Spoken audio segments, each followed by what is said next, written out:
Hello and welcome to the Triathlon Lane YouTube channel. Today we're going to be talking about club setup and how we at Havering Tri have our club set up, and maybe there's a few bits and pieces in there that might help you and your club.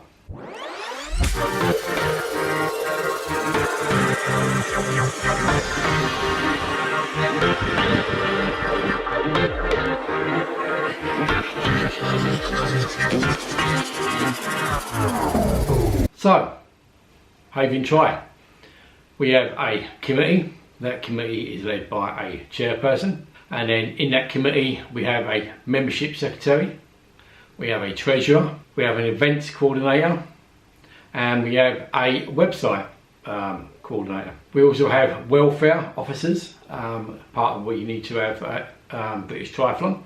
I'm there to look after the welfare of the members and make sure that everybody feels safe and they can come along and be all they need to be. We have a number of coaches on the team. We have a number of BTF level 2 coaches and level 1 coaches. We also have a private coaching company called For Performance, which actually helps out. They do some coaching for us, and obviously we have members who are being privately coached as well under For Performance, and maybe a few other people. Some people don't like telling you they're actually being coached because they feel like some sort of pressure on them. But at Havering Tri, if you're being personally coached or you're just using the club sessions, it doesn't matter to us. Yeah, we're all one big club, and that is it. When we get new members come in, a new member is assigned a buddy for the first 3 months of their life at the club.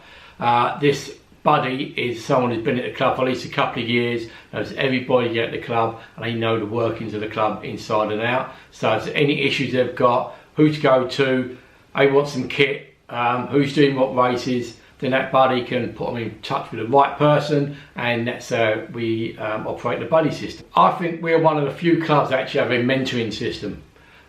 This mentoring system was actually designed by myself. The reason why we brought mentoring into the club is because there's a thing on Facebook called Ironman Journey, and when I was going through some of that stuff, because I was a member of it at the time, some of the questions that actually getting asked were quite frankly embarrassing. Although they say there's no stupid questions, some of these were really stupid. It's even to the most basic level as do you need a bike for triathlon? Things like that. So whether it's just people taking, having a laugh on it, I don't know. But I thought we don't want our members asking questions like that. So let's help them out and get them right at the start of their journey, and we can then help them out and make them into a more rounded athlete and more confident as well. There will be a separate video about mentoring, so if you actually want to use it, there's a series of questions that I've designed and they gauge the experience of the athlete and put them into the right direction. You'll be surprised at some of the answers that you get back from some of the people. So anything we can do, we help them out. So there's a series of questions that I've designed, and we go through that, and it's a 2-stage process. Hopefully by the end of it, they'll be a much more confident athlete, and they know a lot more about their actual A race or B race, whatever they want to train for. So when they get there, they know exactly what they're doing. Our swim sessions. All our swim sessions are done by a company called KAS. K is Adult Swimming. K is a international swimmer. She used to swim for Scotland. She held some, I think, butterfly records for Scotland. Kate is one of the founder members of Havering Tri. She's probably one of the best swim coaches you're going to find anywhere in the country. And so she has a series of swim schools helping adults learning to swim in Havering or sometimes in South London as well. And although she's a private company, at Havering Tri we get preferential rates. So Kate hides out all the pools in local schools or sports centres, so we're actually giving trade to the local economy as well, and that helps everybody out. So the amount of adults that she's learnt to swim is, well, I don't think you can actually put a figure on it, because there's probably into the hundreds if not thousands. Bike, we have, during the winter, we have a club Swift sessions. We actually have our own people that go in there, they look at the workouts or design them themselves, and then everybody then joins in on the Swift workouts. We then use an app called Discord, and we all then chat to each other. It's really good because 1 minute you're putting an effort in, and then next minute you can't talk. Then you hear other people talking. We talk about all sorts of things. And the good thing about using Discord is you might have other club members that are not actually doing the same session as you, but they come on the Discord to actually talk to you, and it's really good. It makes it a really good session, and even if it's just 2 of you on there, it just makes the time go much quicker. When we are outside, so in the summertime, spring, summer, autumn, then we have bike leaders. Now the bike leaders, they're there to make sure that everybody is safe. We do the classic M check at the start of each ride, and no one is ever left behind. So when we actually are out on the bikes, we're the ride leaders, and they make sure that everybody is comfortable, everybody's doing the right stuff. We do try and call out all the junctions, potholes and things like that, but when you're riding around Essex, after calling out the potholes, sometimes you're getting back and you've got a sore throat, you've done so much shouting.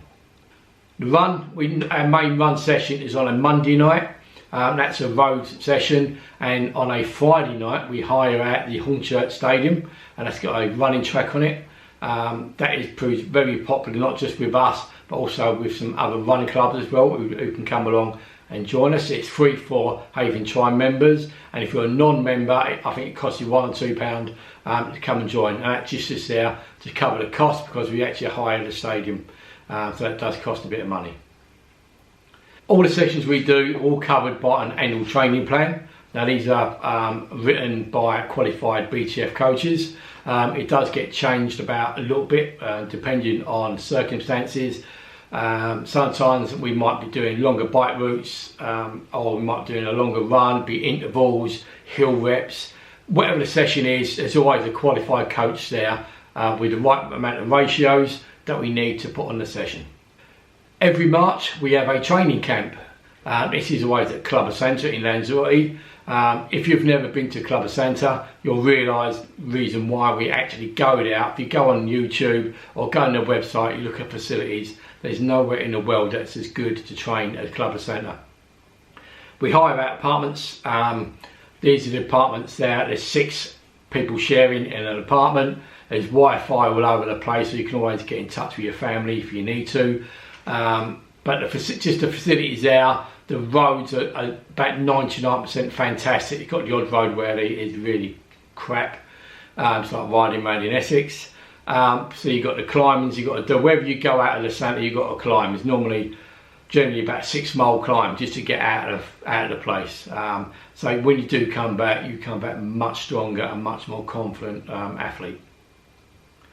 Part of that camp, we also have 3 50-metre swimming pools which we are pre-booked. So we have our own swim times, and we have 3 or 4 lanes.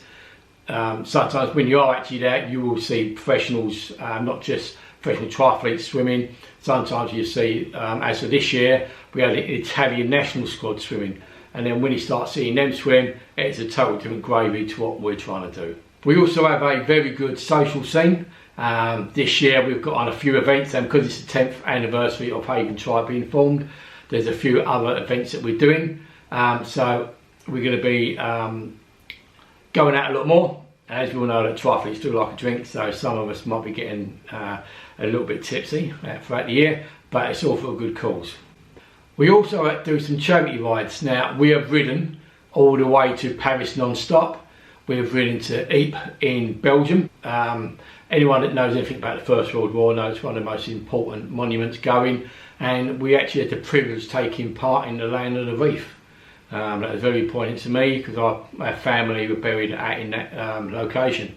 So it was a very moving experience, and one that me, Graham the chairman, and James Stubbs, we will cherish forever.